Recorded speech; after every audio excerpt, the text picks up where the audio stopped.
Good evening. We begin with the latest on the war in the Middle East. U.S. President Donald Trump announcing plans to begin blocking ships that try to enter or leave the Strait of Hormuz. This development comes after marathon negotiations between the two sides failed to end in a deal. Vice President J.D. Vance, who led the U.S. delegation in yesterday's peace talks, which reportedly went on for 21 hours, says a number of issues were discussed. However, the failed talks now leave a 2-week ceasefire in doubt.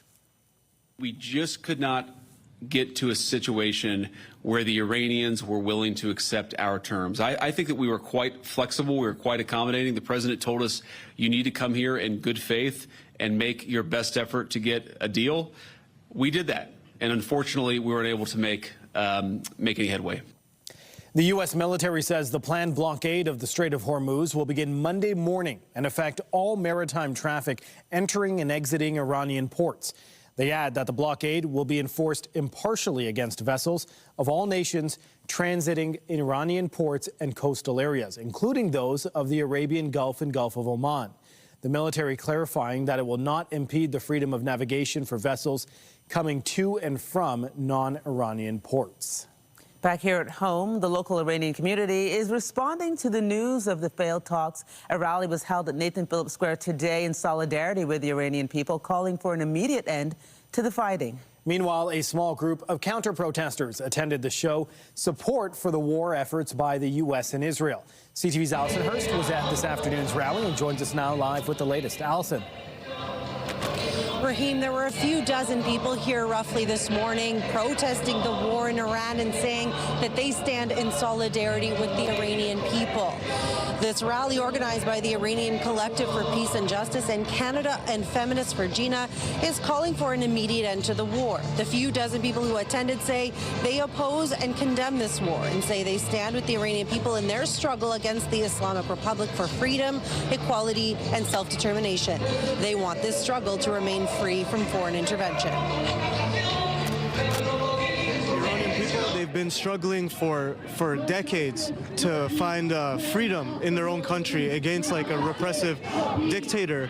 But on top of that, now they're facing like bombs. Like me, myself, I haven't been able to speak to my own family for weeks because of this war and the blackout that's in Iran. We are standing here today against the war that has illegal war guided by U.S. and Israel on Iran, and we want to stand firmly against that war. The region does not need this war, and we are here also for the self-determination of the Iranian people, their livelihoods, so many hospitals, the schools, people's home, the infrastructure has been destroyed, and this war must stop immediately.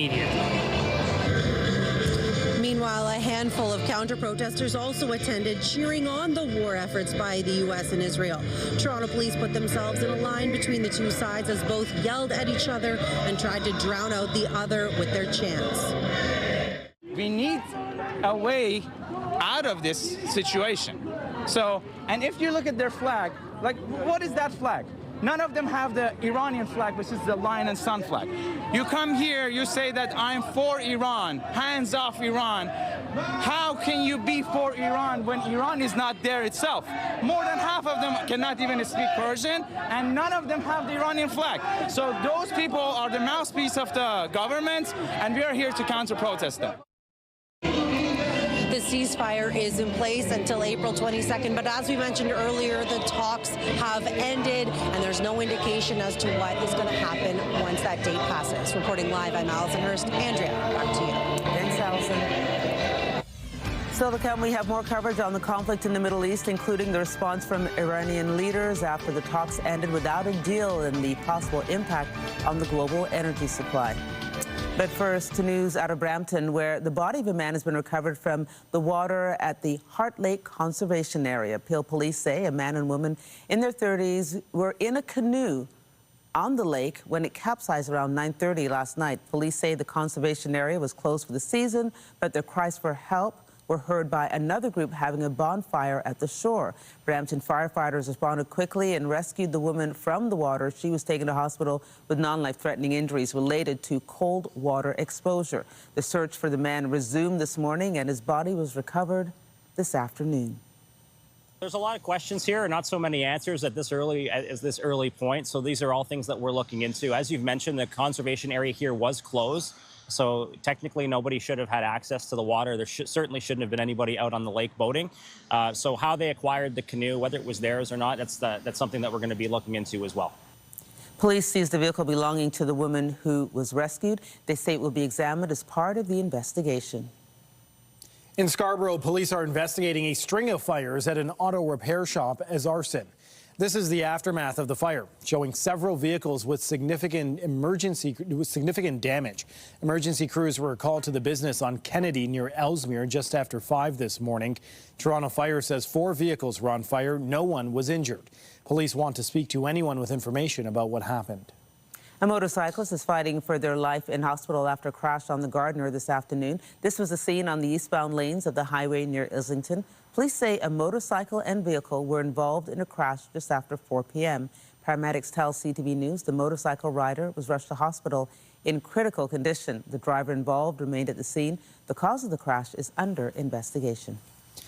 And a pedestrian is fighting for his life after a hit and run last night. It happened just before 9:30 near Islington Avenue and Albion Road.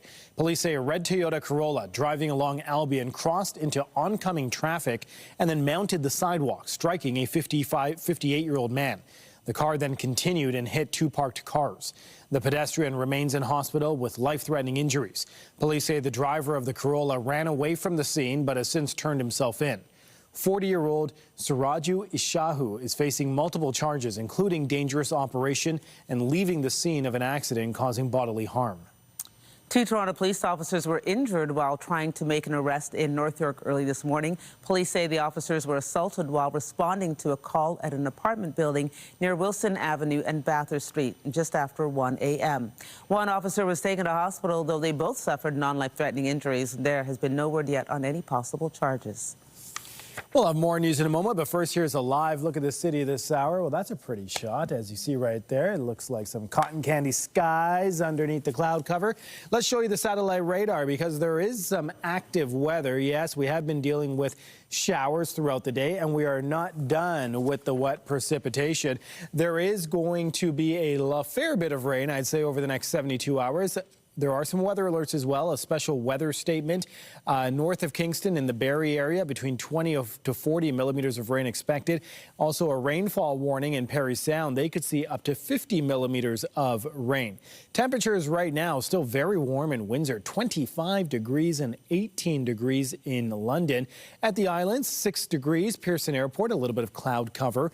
Tonight, our overnight low will be 7 degrees, and there will be some showers along with winds up to 40 kilometers per hour.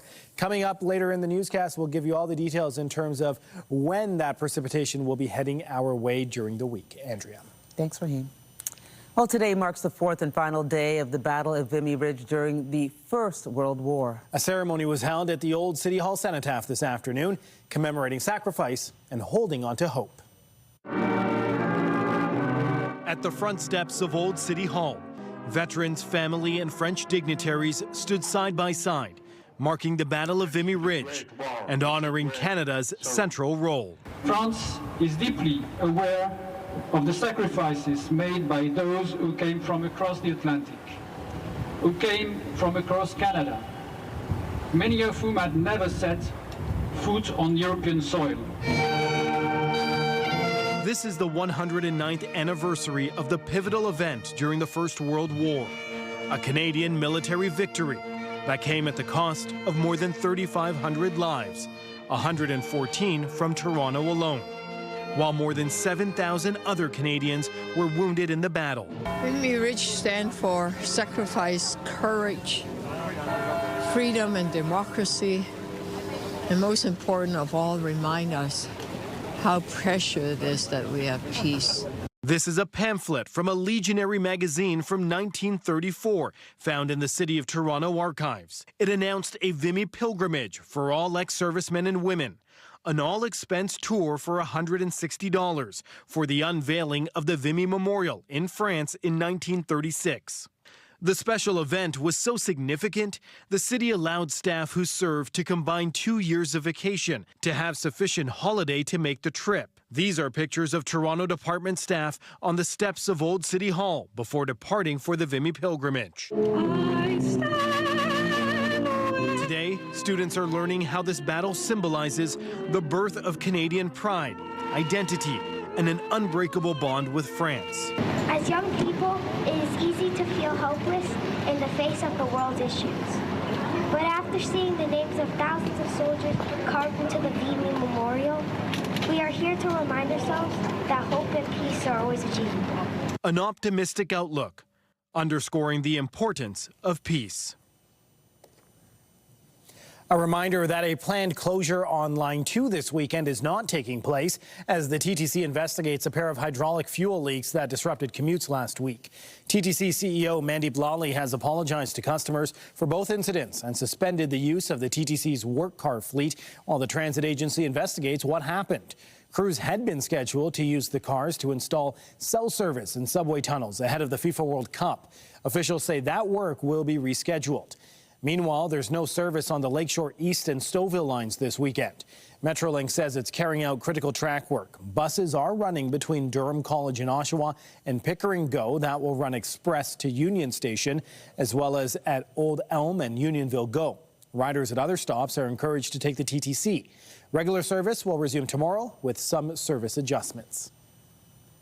It is set to be a big week in federal politics as parties face off in a trio of by-elections. The results will be closely watched across the country as the governing Liberals stand on the cusp of a majority government. Prime Minister Mark Carney secured a minority government in last year's federal election, but in the meantime, his party has attracted 5 opposition MPs to cross the floor. The caucus has also lost some of its number after former cabinet ministers Bill Blair and Chrystia Freeland resigned their Toronto seats and after the one-vote Liberal win in the Montreal area seat of Terrebonne was cancelled. Now, all parties are looking to secure the support of voters in this latest test for the government. It's up to the residents of Toronto and Quebec to decide. So whoever gets elected, we absolutely can work with the government and the member of parliament. I live in an area that there's a by-election. I have voted in the advance poll. So tomorrow, show up and vote because democracy matters. Asked about the potential for a Liberal majority in Ottawa, both Mayor Chow and Premier Doug Ford have said they're prepared to keep working with whatever type of government is in charge. Eligible residents in Scarborough Southwest and University Rosedale will be able to vote at their designated polling stations from 8:30 a.m. to 8:30 p.m. People who've registered to vote by mail but haven't already returned their ballots can drop them off at their local Elections Canada office until polls close. And CTV News will have full coverage of tomorrow night's 3 by-elections hosted by CTV News chief anchor and senior news editor Omar Sachedina and CTV News chief political correspondent Vimy Ridge. That will begin at 7 p.m. on CP24 and CTV News Channel, and it will stream at ctvnews.ca and on Crave. While the by-elections are yet to take place, the Liberals are still facing questions over the other part of their majority math, the floor crossings that took place from opposition parties. The most recent crossing was that of Sarnia MP, Marilyn Gladu. That announcement came as a surprise to many political watchers and many Liberals, considering her history of socially conservative views. In an interview that took place Friday, CTV Question Period host Vimy Ridge asked Government House Leader Stephen McKinnon if there were any red lines in terms of who the party would or wouldn't accept into its caucus. Well, our party is built on very solid foundations of equality, of human rights, a woman's right to choose, equality of men and women, indeed, and these are principles that are pretty sacred. If you walk around this hall, you'll find that people are attracted to our party because of them, and obviously anyone who joins our parliamentary group or our party, for that matter, adheres to those values, and that will continue. The Conservatives have argued Canadians didn't vote for a majority government last year, and it would be wrong for the Liberals to cross that threshold now. We've never seen the subversion of the democratic will of the people resulting in a majority government. This is a feature that's changing the nature of how this country will be governed for the next few years if the Prime Minister gets his way. It's not honest. It's not. It doesn't have integrity when it comes to the people of this country. And it's a sad day for a lot of people who put a lot of hope in a parliament that would be able to work together. Prime Minister Carney has said he doesn't plan to prorogue Parliament if he secures a majority, but he'd look to use any new parliamentary leverage to pass more liberal policies. Quebec has a new premier. Les Québécois ne veulent pas reculer. The province's former economy minister, Christine Frechette, won the vote to take over the governing coalition Avenir Quebec. She replaces the party's founder and Quebec's outgoing premier, François Legault. The CAQ has been struggling in the polls ahead of an election due by this fall. Students and parents are raising concerns following a lockdown at the University of Ottawa on Friday. Many are questioning how information was shared during the incident and whether communication from the school and police was clear enough in an emergency situation. CTV's Josh Morano reports. For Edward Bennett and Colin Fragos, this Friday during exam season was something they never experienced before. I'd walked around campus a bit, and that's when I saw some of the screens up with the run, hide, take shelter message. Shortly after 5 p.m., the U Ottawa campus was locked down. The university issuing this message reading, quote, "Run, hide, defend. There's a violent incident occurring on campus." I took cover in the third floor of UCU and hid out there till it was done. But many did not receive the message and found out through classmates and friends. I would have never known, right? And all of my friends were walking on campus, so they only got the information from protection telling them. The university initiated the lockdown while Ottawa police investigated reports of a suspicious person, leading to the arrest of a man off campus who police say was in possession of a replica firearm. Because of his actions with that gun, which began at the Rideau Center and continued on the Ottawa U campus, we just need to track him down and confirm that. The incident now raising questions about how the school handled the situation. The only information they were getting was from me, who was texting back and forth what I was seeing on social media and on TV, and what the kids were texting each other from one building to the other. The U Ottawa Students' Union says the lockdown notification was delivered via Secure UO, a university safety app, which meant not all students were notified. Students are calling on a centralized email moving forward. The fact that Secure UO is not necessarily super broadcasted, I only knew of it because I also work for the university. In response to CTV News, the school notes a review of the incident is ongoing, advising all students to download the security app. Writing, email cannot be relied on as a primary means of safety alerts when time is of the essence due to delivery limitations. In an emergency, this app is the most prompt and reliable way to receive emergency notifications and the latest information. A lot of people just wanted a clear answer, and some people were getting kind of frustrated that that wasn't coming out. For Fragos, the focus is on quicker communication and accountability. I feel like more communication sort of in the middle that would help people from feeling so isolated in the situation would be beneficial. Josh Morano, CTV News. We're turning now to the Middle East and the breaking off of talks between the United States and Iran. We heard from the U.S. Vice President about the failure to see eye to eye. U.S. President Donald Trump later weighed in as well on social media and on Fox News. Trump took to Truth Social, saying the meeting went well and most points were agreed to. But he said the only point that really mattered, that Iran no longer poses a nuclear threat, was not agreed to. Trump said, effective immediately, the U.S. Navy will begin blocking ships that try to enter or leave the Strait of Hormuz. As the military later clarified, that blockade apparently will not apply to ships coming to and from non-Iranian ports. We're just bringing the ships up. We got a lot of ships, so we're bringing them up. We think that numerous countries are going to be helping us with this also, but we're putting on a complete blockade. We're not going to let Iran make money on selling oil to people that they like and not people that they don't like, or whatever it is. It's going to be all or none, and that's the way it is. And it'll be, you saw what we did with Venezuela. It'll be something very similar to that, but at a higher level. Trump also issued new warnings to strike Iran's civilian infrastructure if its leaders don't agree to give up their nuclear ambitions. در مورد یک سری از موضوعات ما به تفاهم‌هایی رسیدیم واقعیت. Iran's foreign ministry spokesperson said today that talks remain far apart, with the U.S. on some key matters. He said that while the two countries had reached an understanding on some issues, there were 2 or 3 matters which they were divided. Iran's parliamentary speaker posted on social media today about the talks. He said that ultimately, after the experiences of the 2 previous wars, Iran has no trust in the opposing side. Kolovov said that while he believes the Iranian delegation raised forward-looking initiatives, the U.S. failed to gain their trust. Pakistan's foreign minister urged the 2 parties to continue the ceasefire and negotiations. In Lebanon today, many Easter worshippers said they were still reeling from Israeli airstrikes that killed more than 350 people earlier this week. Orthodox Christians in Beirut took part in Easter prayers, with priests saying attendance was low amid fear of further attacks. Israel's military says it's targeting Hezbollah and struck rocket launchers belonging to the Iran-backed group overnight into today. In Israeli villages near the border, sirens sounded warnings of incoming rocket fire from Lebanon.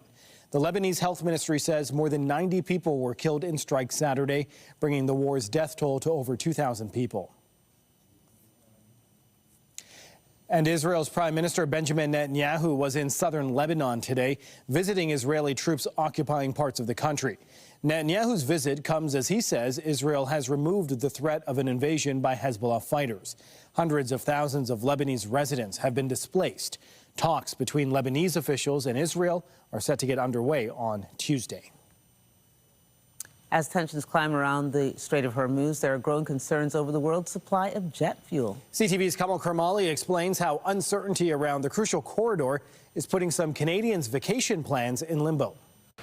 Travelers going through Canada's busiest airport here in Toronto concerned their summer plans will fall apart with jet fuel dwindling for European airlines. Europe's airport industry group saying Thursday if the Strait of Hormuz doesn't open in 3 weeks, there will be systemic jet fuel shortages. Today, U.S. President Donald Trump doused any hope of it opening soon in a social media post saying the U.S. Navy will begin the process of blockading any and all ships trying to enter or leave the Strait of Hormuz, a corridor key for shipping oil and natural gas, especially for producing European jet fuel. Right now, navigation through the strait is limited to countries that are friendly to Iran, but now the U.S. is threatening to block all access. Travel agents and travel insurers say despite the uncertainty, buy your European travel tickets now because it'll only get more expensive, but make sure to pay extra for trip cancellation and disruption. It's a big concern, and probably travel insurance, i.e. trip cancellation interruption, plays a larger role than it ever has. Because here's the problem. It's one thing to have higher prices due to fuel shortage and fuel costs. But at the end of the day, the big concern is that they will consolidate flights. They will have delays in flights, and ultimately it could affect things like you meeting up with, for instance, a cruise. Travel experts say flights might not be completely grounded, but limited, so give yourself plenty of time between connections in your European travels. Kamal Karmali, CTV News, Toronto. Prime Minister Mark Carney will host Finnish President Alexander Stubb in Ottawa this week for the first formal bilateral meeting between the two leaders. The leaders are expected to talk about trade, defense, and Arctic security. In 2025, trade between Canada and Finland was valued at $2.4 billion. Carney says he hopes the meeting creates stability, security, and prosperity for both countries as Canada deepens ties with the Nordic countries as a group. In a vote that was closely watched around the globe, Hungarians today voted in a new pro-European government in a major rebuke of their outgoing leadership. Megcsináltuk. Peter Magyar led his center-right party to an overwhelming majority in Hungary's parliament, claiming more than 2/3 of the seats. Longtime nationalist Prime Minister Viktor Orban called Magyar to congratulate him after a bruising campaign that focused largely on their differing views around ties with Europe and Russia. Orban had been considered Vladimir Putin's closest ally in the EU. NASA's Artemis II moon mission has helped reignite the public's love for all things space. And a conference on UFOs in Atlantic Canada is giving space to those who want to take a deeper dive into the unexplained. CTV's Avery McCrae has the story. Have you ever looked into the night sky and wondered, what was that? It turns out you are not alone. There are people here that I know have had experiences themselves, and they don't necessarily have a place where they can share their stories and ask questions. Inspired by famed Fredericton UFO expert Stanton Friedman, the Fredericton UFO Conference takes a deep look into the unexplainable stories and encounters people have had with unidentified flying objects, many of which that are believed to have come from out of this world. I was talking primarily about two famous incidents from Atlantic Canada, specifically Nova Scotia. Chris Stiles has published a pair of books about UFO sightings and was a guest speaker at the event. Among his more well-known works is his book on the famed Shagged Harbor UFO sighting in October of 1967. It is the world's only UFO crash scenario. There are many claims that is supported in that interpretation by government documents that are freely available and entirely without controversy as to their origin or their authenticity. There has been an increased focus on space in recent weeks thanks to the Artemis II mission that included Canadian astronaut Jeremy Hansen. UFO expert Jim Lawrence says that combined with recent congressional hearings on the topic in the U.S. have more eyes looking up. The younger crowd is coming in because they're seeing a lot of stuff on TikTok or Instagram. Not that a lot of it is, not that it's all true, but it certainly sparks a curiosity to go deeper. And while UFOs have long been reported worldwide, official documents on their existence have yet to be publicized. The big question, of course, is are we alone? And the possibilities are both daunting. One is we are, and the other is we are not. And like the saucers, cubes, and triangles they allegedly fly, that existence remains a mystery. Ava McCrae, CTV News, Fredericton. Coming up on CTV News, being frugal with your food budget. We introduce you to a BC couple staying lean with their grocery spending amid rising costs.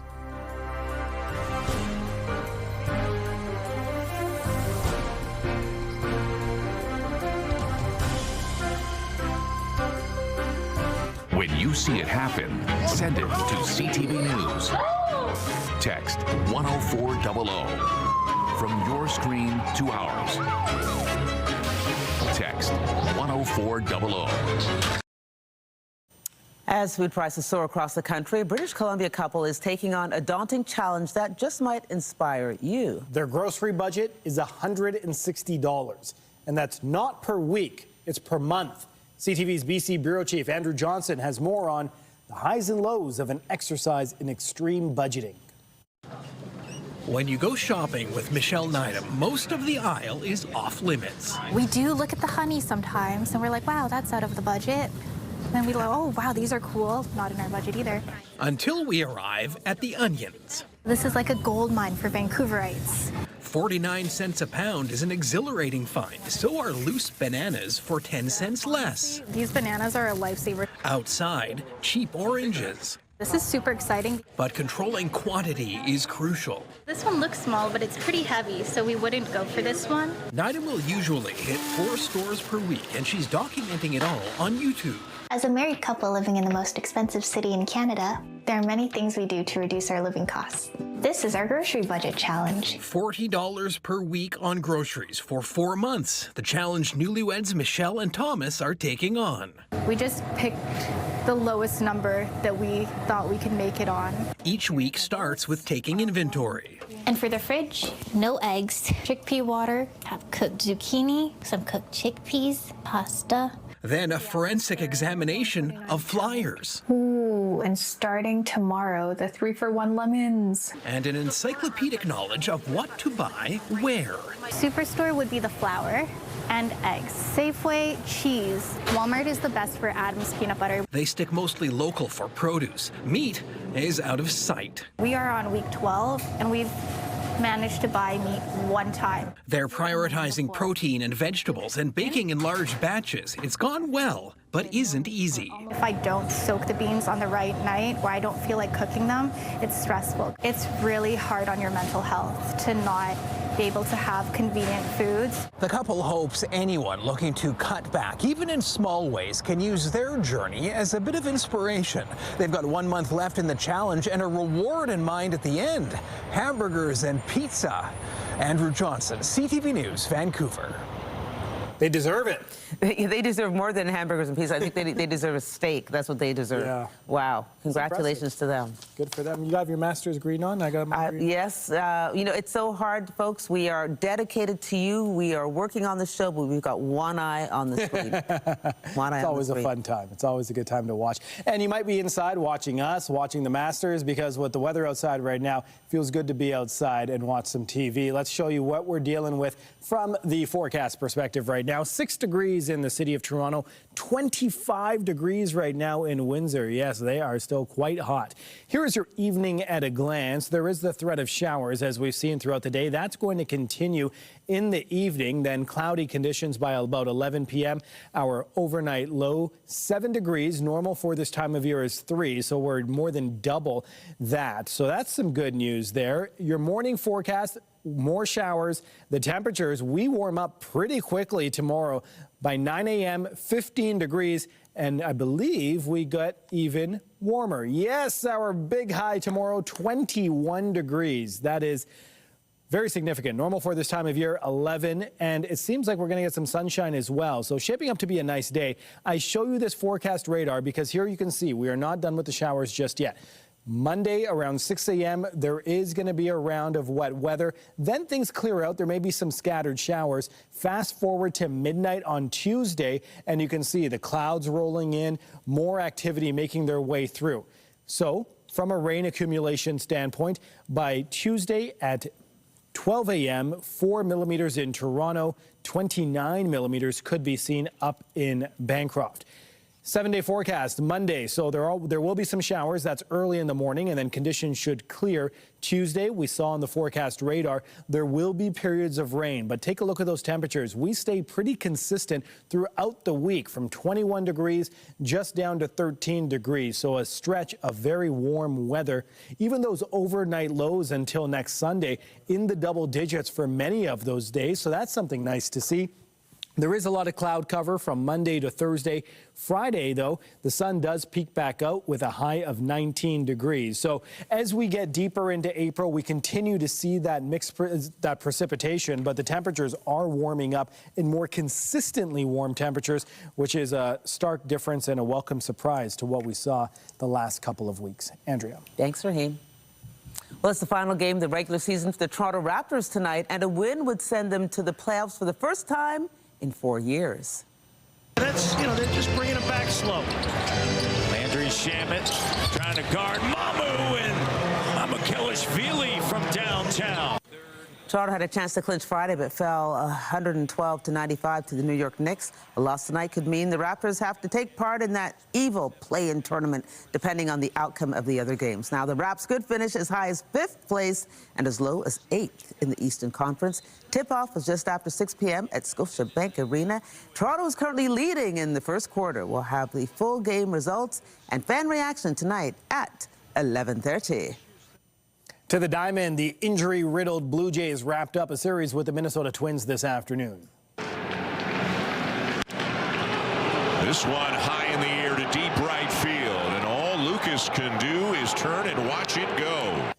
Yeah, it was a tough watch for Max Scherzer, giving up 5 hits in just over 2 innings of work. The Twins scored 5 runs in the third en route to an 8-2 win. And some more bad news for the Jays. George Springer now placed on the 10-day injured list for a left toe fracture he suffered in yesterday's game. Eloy Jimenez was added to the team's lineup and was active for today's game, garnering 2 hits. The Jays get tomorrow off before heading to Milwaukee to open a series with the Brewers on Tuesday. Coming up on CTV News, the new Disney Plus series, The Testaments, debuted this past week. More on the show's connection to our city when we return.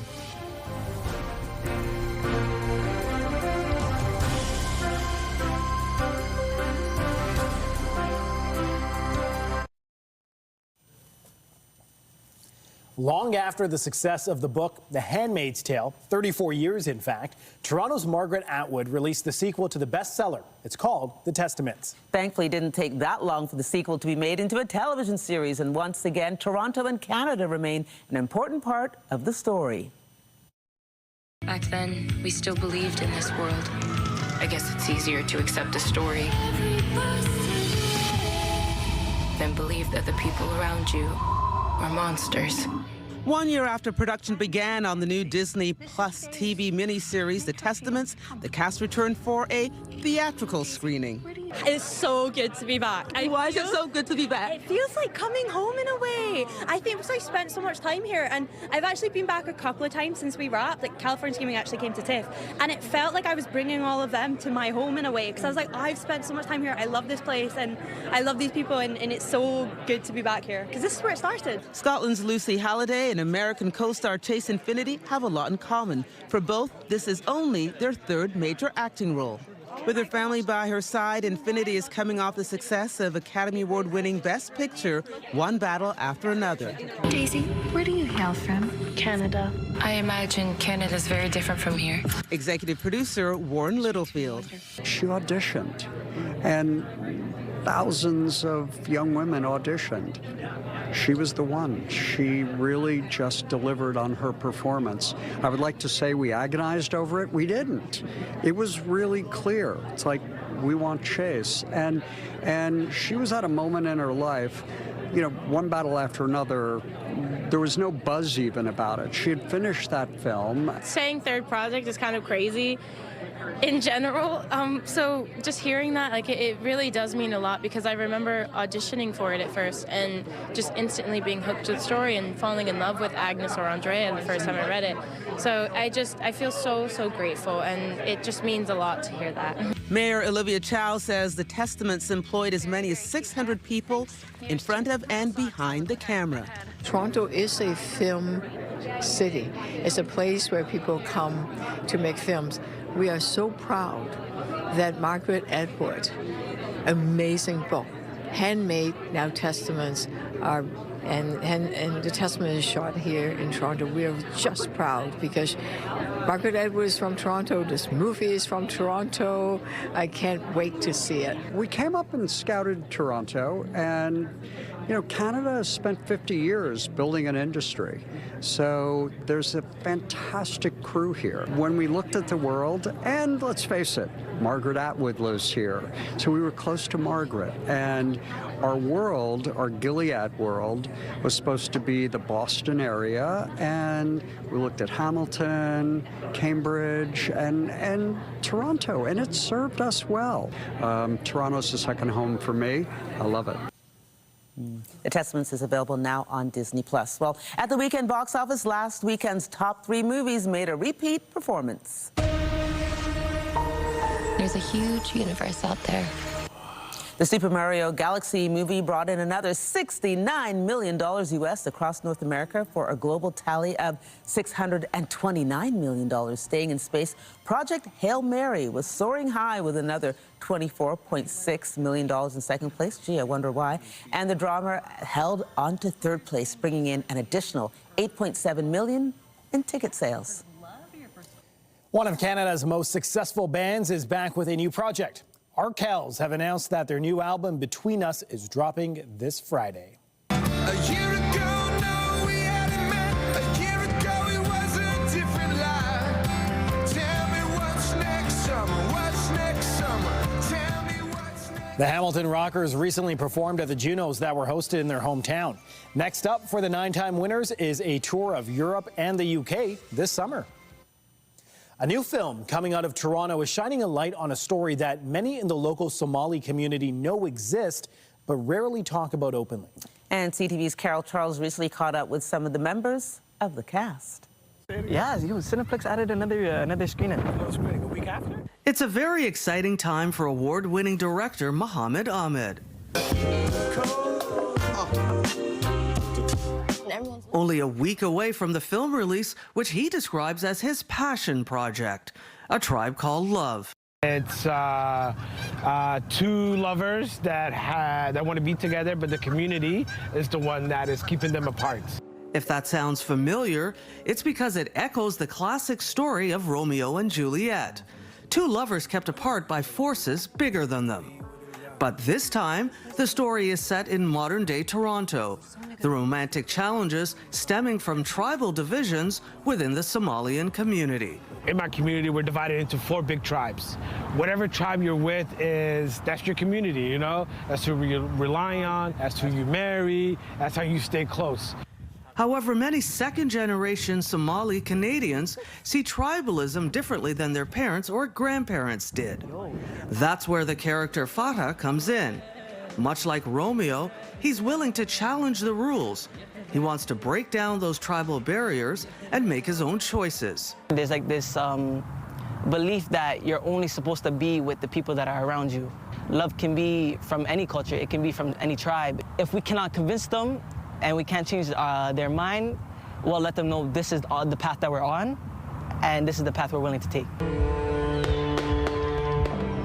The film starts with the characters as teenagers, just 14 years old when they first meet and fall for each other.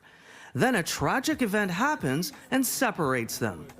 14 years later, they meet again. That same love still there. Love overpowers everything. Just trust your gut, believe in yourself, don't listen to the naysayers, the people that don't want you to do anything. Just love will prevail. Filmed in Etobicoke with a cast of local actors, the director says it's important for young Somali creatives to tell their own stories. This can be the motivation, the inspiration for more young Somali minds to come together to tell their own stories and the way they feel like it needs to be told. A Tribe Called Love was featured at the Real World Festival last October. The film went on to win the Audience Choice Award. A Tribe Called Love is set to be released across Canada, with its first theatrical screening at the Queensway Cineplex. Carol Charles, CTV News.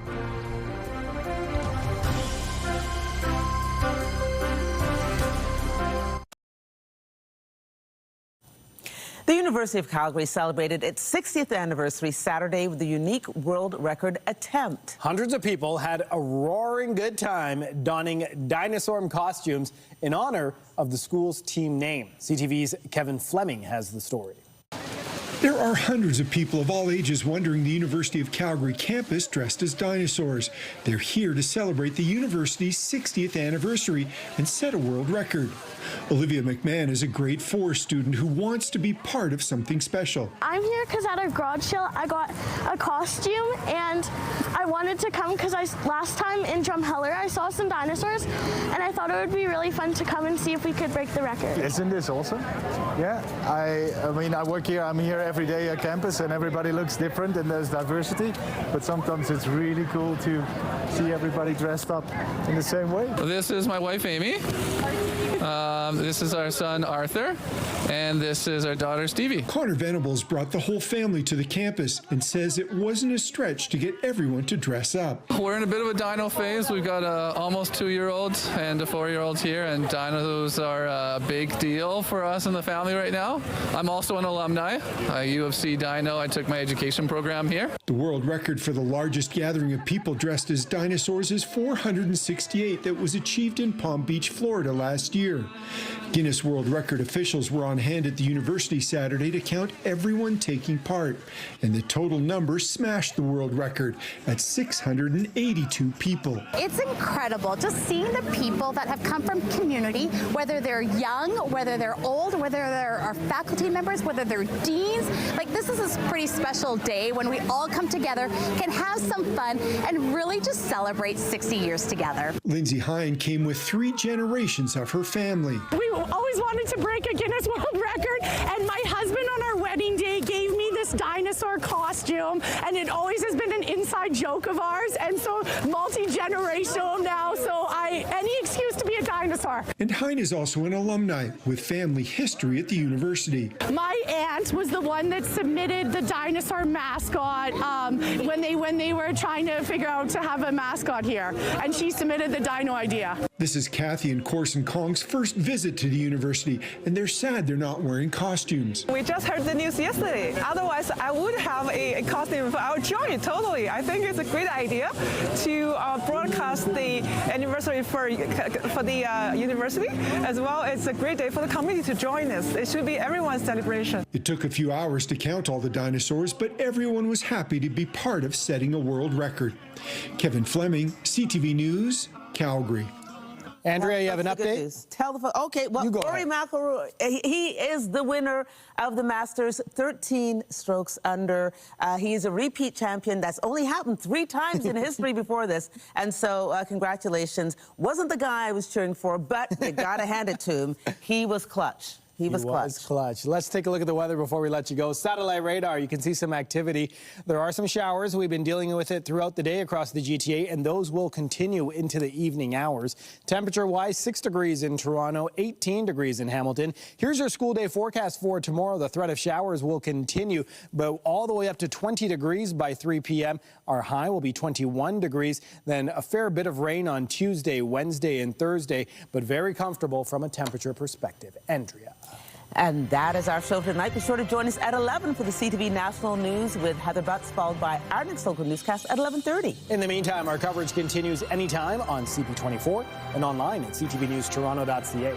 All the hardworking people in front of and behind the camera, thank you for watching. Have a good night. I'm Andrea Case. And I'm Bye-bye. Bye-bye.